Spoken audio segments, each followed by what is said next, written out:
देशी खेलाड़ी को आईपीएल रु बैन कला बीसीसीआई जड़े हेले भी बांग्लादेशी खेलाड़ी को किणिले नहीं कौनसी भी टीम बांग्लादेश रे हिंदू ऊपर अत्याचार पाई प्रतिशोध नेला बीसीसीआई भारतर गड़ धरी नेहुरा हेलेनी पाकिस्तान और बांग्लादेश।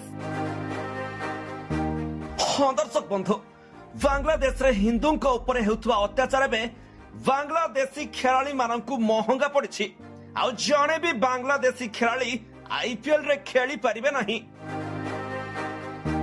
पाकिस्तान भली बांग्लादेश मध्य समान अवस्था भोगिबा पई जाउछि जाहाकु नै भारतीय दर्शक माने खुशी होई जाइछंती। तेबे सूचना अनुसार इंडियन प्रीमियम लीग 2026 सीजन रो मेगा नीलाम सऊदी अरब रे संपन्न होइछि। 2 दिन धरी चलिथिबा मेगा नीलाम रे 10टी टीम अनेक खेलाड़ी को निज दल रे शामिल करछंती। आईपीएल रे प्राय 11टी देशर खेलाड़ी नीलाम होइछंती किंतु एमिति एक देश रहिछि जहार जने हेले खेलाड़ी को किनिबा पई कोनोसी फ्रांचाइज आग्रह प्रकाश करि नाहंती। तबे बड़ कथा हैला एही देशर 12टी खेलाड़ी नीलाम पई ना पंजीकरण करथिले किंतु कहबाकू गले एही देश को बेस नीरवतार सह आईपीएल रु अलगा कर दिया जाइछि।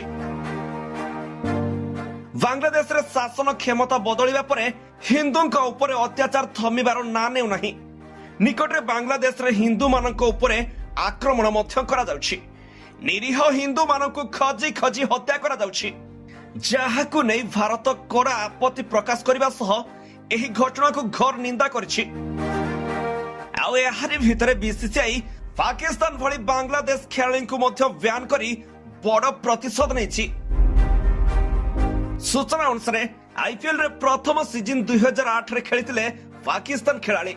एही सीजन रे पाकिस्तान रो 11 खेलाड़ी थिले किंतु भारत और पाकिस्तान मध्य राजनीतिक तिक्तता कारणरू परवर्ती समय पाकिस्तान रो खेलाड़ी को आईपीएल रे खेलिबा को सुजोग दियागला नहीं। आउ एबे बांग्लादेश खेलाड़ी मध्य आईपीएल खेलिबा को सुजोग पाइबे नहीं।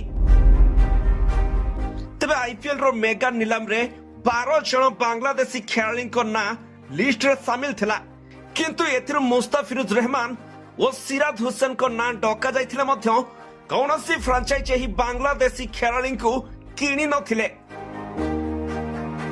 बांग्लादेश रे हिंदू को ऊपर हेउथुवा अत्याचार कारणरू बीसीसीआई भितरिया एमिति पदक्षेप नैथिबा कुहा जाउछि। फलरे बांग्लादेशी खेलाड़ी माने एबे कोटी कोटी टंका रोजगार करिबारु वंचित हेबाकु जाउछंती। बाकी 10 खेलाड़ी रे लिटन दास, तस्किन अहमद, साबिक अल हसन और तंजिम साबकर परि स्टार खेलाड़ी शामिल होइथिले। मात्र एथिर जने हेले खेलाड़ी को ना नीलाम डाकरा जाई नथिला। सरल भाषा रे कहबाकू गले पाकिस्तान पर एबे बांग्लादेश को मध्य आईपीएल रु दूरे दिया जाइछि।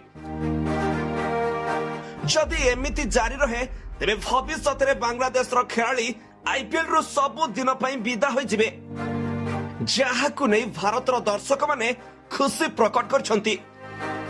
Bureau report G7 Odia.